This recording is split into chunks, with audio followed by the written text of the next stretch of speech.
दुनिया में कभी-कभी ऐसी चीज़ें सामने आ जाती हैं कि उन्हें देखकर और सुनकर भी यकीन करना मुश्किल होता है। मान लीजिए कि एक महिला की मृत्यु हो जाती है और उसे उसके धर्म के आधार पर दफना दिया जाता है। वो कब्र में 11 दिन से बंद थी और ना वहाँ हवा थी, ना धूप थी और 11 दिन बाद जब इस कब्र को खोला जाता है, तो उस महिला की साँसें चल रही होती हैं। ये कहानी सच्ची घटना है, लेकिन इस पर यकीन करना मुश्किल है। इसके सारे सबूत मेरे पास हैं, क्योंकि इस महिला की कब्र से निकालते समय वीडियो भी बनाया गया था और फ़ोटोग्राफ़ी भी हुई थी। दरअसल ये घटना ब्राज़ील से सामने आई है और ये घटना जनवरी के आखिरी तीसरे हफ्ते के 2023 की ये घटना है।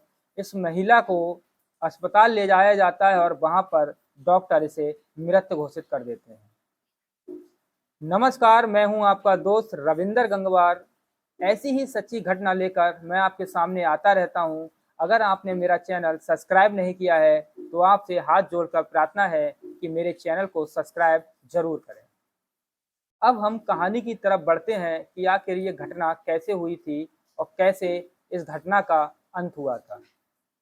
दरअसल ये घटना पूर्वोत्तर ब्राज़ील के एक क्षेत्र लगता है रियाचाओ दास नेवेस। वहाँ की रहने वाली 37 वर्षीय महिला जिसका नाम रोसांगेला अल्मेडा डास सैंटोस होता है। दरअसल इस महिला को दौरे पड़ते थे जब इसकी उम्र लगभग 7 वर्ष थी और इसकी जब मृत्यु होती है तो उसकी उम्र लगभग 37 वर्ष होती है।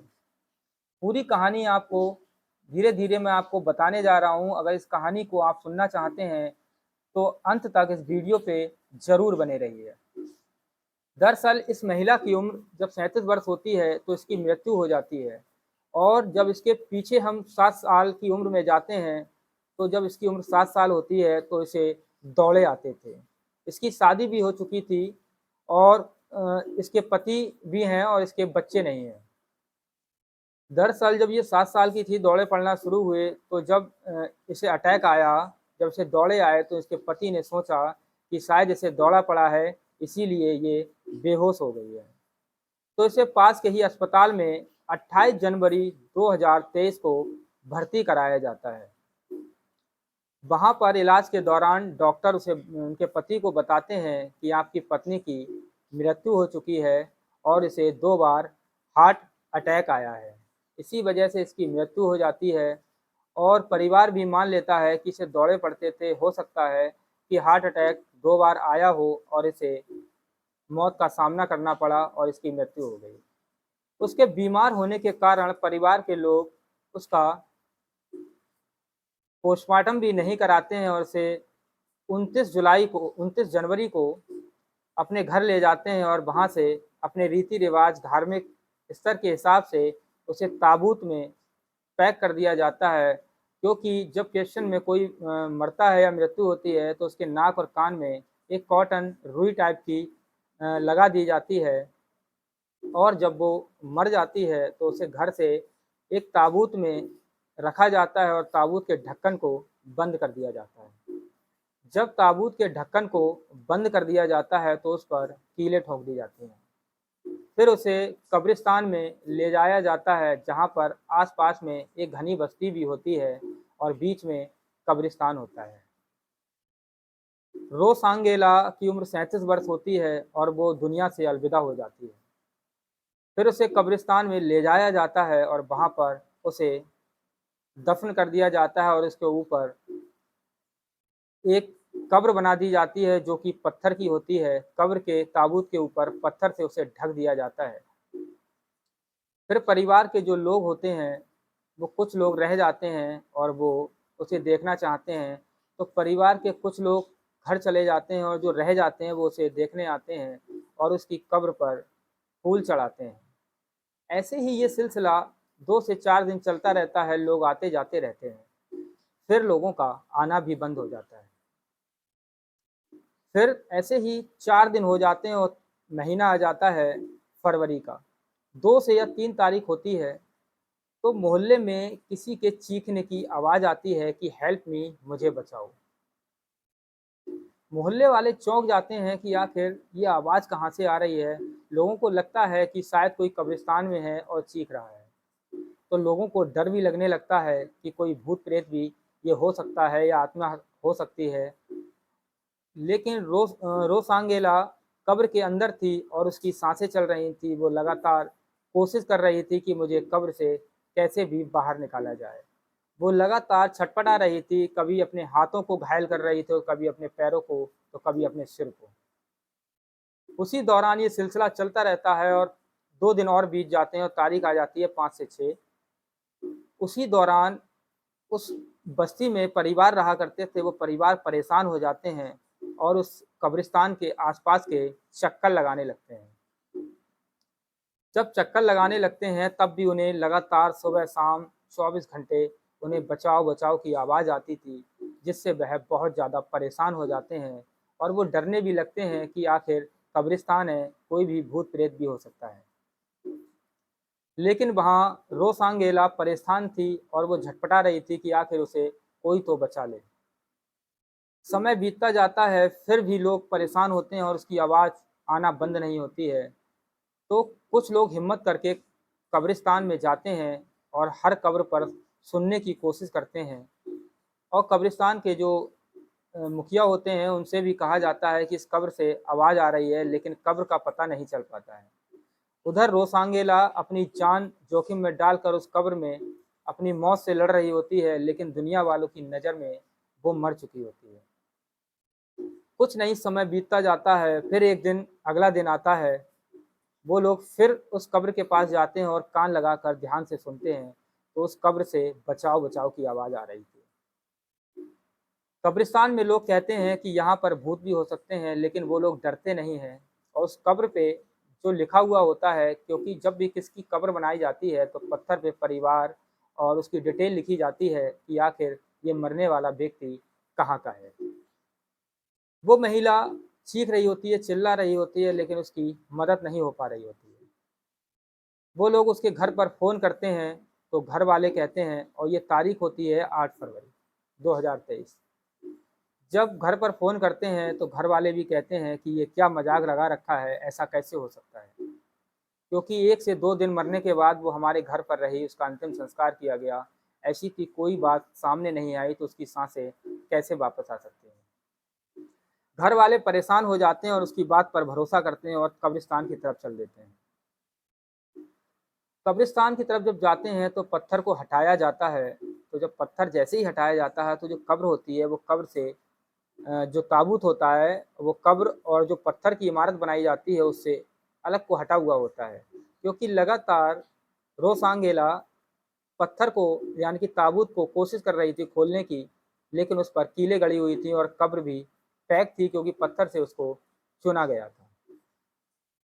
घर वाले जब ताबूत को खुलवाने लगते हैं, जो कीलें होती हैं उन्हें हटाने लगते हैं, तो जैसे ही ताबूत को बाहर निकालकर उसके ढक्कन को हटाया जाता है, तो उसकी साँसें चल रही थीं।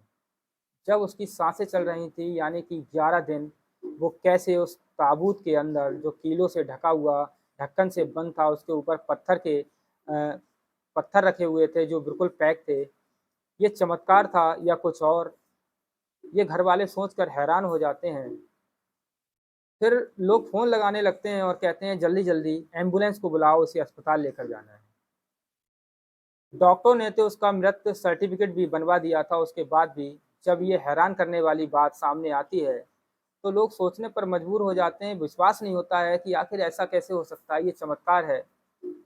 तो लोग क्षेत्र में ये सनसनी सी फैल जाती है, लोग सोचते हैं कि मरने के बाद 11 दिन तक कब्र में कोई कैसे जी सकता है, क्योंकि जो पहले ही मर चुका था, वो 11 दिन कब्र में ज़िंदा कैसे रह सकता है, वो भी जहाँ हवा और कुछ भी ना हो। घर वाले उसे निकालते हैं और एम्बुलेंस की मदद से अस्पताल ले जाते हैं। कुछ लोग वहाँ पर रह जाते हैं और देखते हैं कि ताबूत के अंदर खून के छींटे थे, क्योंकि वो लगातार अपने हाथों से, पैरों से और सिर से उस ताबूत को खोलने की कोशिश कर रही थी और चीख रही थी कि मुझे बचाओ। जब कब्रिस्तान के आसपास लोग रहते हैं, जैसा कि माना जाता है कि कब्रिस्तान और जितने भी अंतिम संस्कार के स्थल होते हैं, वो घनी बस्ती से काफ़ी दूर होते हैं। लेकिन जनसंख्या इतनी बढ़ रही है कि कब्रिस्तान हो या अंत्येष्टि स्थल हो, उससे दूर नहीं जा पा रहे हैं और जो जनसंख्या है, घर उनके पास तक यानी कि कॉलोनियाँ बसती चली जा रही हैं। ऐसा ही इस केस में हुआ था, अगर आस-पड़ोस में कोई भी नहीं होता, जो परिवार आस-पड़ोस में रह रहे थे, अगर वो नहीं होते, तो क्या इसे ज़िंदा कब्र से बाहर निकाला जा सकता था? फिर तारीख आ जाती है 10 फरवरी और 10 फरवरी को अस्पताल में जब परिवार के लोग पहुँचते हैं, पुलिस को भी फ़ोन किया जाता है कि आखिर ये घटना कैसे हुई? तो अस्पताल में डॉक्टर जब उसका इलाज कर रहे होते हैं, तो उसके हाथ पे, पैरों पे, सिर पे चोट के निशान होते हैं। वो क्यों होते हैं? क्योंकि लगातार 11 दिन उसने कब्र से बाहर निकलने की कोशिश की होती है। एक दिन वो ज़िंदा रहती है और अगले ही दिन यानी कि 11 फरवरी 2023 को उसकी दोबारा मृत्यु हो जाती है। डॉक्टर घबरा जाते हैं कि इस बार तो हमसे कोई गलती ना हुई हो। पहले तो चेक किया था, उसकी मृत्यु हो चुकी थी, लेकिन इस बार उसकी मृत्यु हुई है या नहीं हुई है, फिर ऐसा ही सामने ना आ जाए। तो कई-कई बार डॉक्टर उसे चेक करते हैं और सच में ही उसकी मृत्यु हो चुकी होती है। क्या उसे अगर पहले निकाला जाता तो क्या वो बच सकती थी? क्योंकि उसके शरीर थक चुका था, उसकी साँसें थम चुकी थीं, 11 दिन लगातार उसमें वो ज़िंदा रही और चीख-चिल्ला रही थी। सिलसिलेवार तरीके से धार्मिक स्थल पर धार्मिक स्तर के हिसाब से उसे फिर से घर ले जाया जाता है और उसे 12 फरवरी को 2023 में फिर दफ़न कर दिया जाता है। उसी ताबूत, उसी कब्र में फिर दोबारा उसे दफ़न कर दिया जाता है। ये कहानी कोई झूठी कहानी नहीं है, ये एक सच्ची 37 वर्षीय रोसांगेला महिला की कहानी है जो क्रिश्चियन थी और उसे जब दफ़ना दिया गया था, वो लगातार 11 दिन कब्र के अंदर ज़िंदा थी। यानी कि उसे ज़िंदा ही उस कब्र के अंदर दफ़न कर दिया गया था, लेकिन परिवार वालों का कहना है कि अगर ये ज़िंदा थी, तो हमारे जब घर पर इसका अंतिम संस्कार किया जा रहा था, तो जब इसके नाक और कान में जब रुई लगाई जा रही थी, तो ऐसा कुछ भी नहीं था, ना ही इसकी साँसें चल रही थीं, ना ही कुछ था। और जब 11 दिन बाद उसे कब्र से निकाला गया, तो उसके पैर और शरीर एकदम गर्म था और खून के छींटे भी पड़े थे। क्या मुर्दों के छींटे या खून निकलता है? नहीं निकलता है। लेकिन वो लगातार जीवित थी और 11 दिन किसी चमत्कार से वो उस कब्र के अंदर जीवित रही और पड़ोसियों की मदद से यानी कि जो क्षेत्र के आस-पास कब्रिस्तान के जो बस्ती थी उसमें परिवार रहा करते थे, उन लोगों ने मदद की और उसे बाहर निकाला। ऐसी ही सच्ची घटना मैं लेकर आपके सामने आता रहूँगा। मेरा नाम है रविंदर गंगवार और हमारा मकसद किसी को दिल दुखाना नहीं है, किसी को परेशान करना नहीं है। हमारा मकसद आपको जागरूक करना है। जय हिंद, जय भारत।